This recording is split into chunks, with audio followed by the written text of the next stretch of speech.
आपण पाहत आहात लाईव्ह महाराष्ट्र पोलीस टाइम्स। दक्षिण सोलापूर तालुक्यातील मंद्रुप माध्यमिक विद्यालयात 79वा स्वातंत्र्य दिन उत्साहात साजरा करण्यात आला।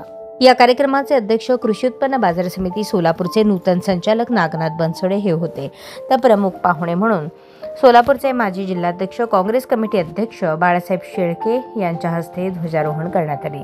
उद्योगपती रविकुमार अडगे यांच्या हस्ते विद्यार्थ्यांना ग्रेड परीक्षेचे सर्टिफिकेट वाटप करण्यात आले। संस्थेचे सचिव सिकंदर ताज पाटील, संस्थेचे उपाध्यक्ष सिकंदर इनामदार, बाळे सोसायटीचे माजी चेअरमन तुकाराम शेजाळे, शाळा व्यवस्थापन समितीचे अध्यक्ष हरुण आवटे, शालेय समितीचे संचालक आप्पासाहेब वनमाने यांच्यासह गावातील नागरिक, माजी विद्यार्थी, शिक्षकेतर कर्मचारी मान्यवर उपस्थित होते।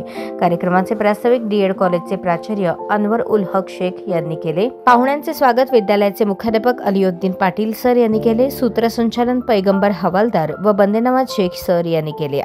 तर सचिन वनमाने यांनी आभार मानले। कार्यक्रम यशस्वी करण्यासाठी सर्व शिक्षक, शिक्षकेतर कर्मचाऱ्यांनी परिश्रम घेतले।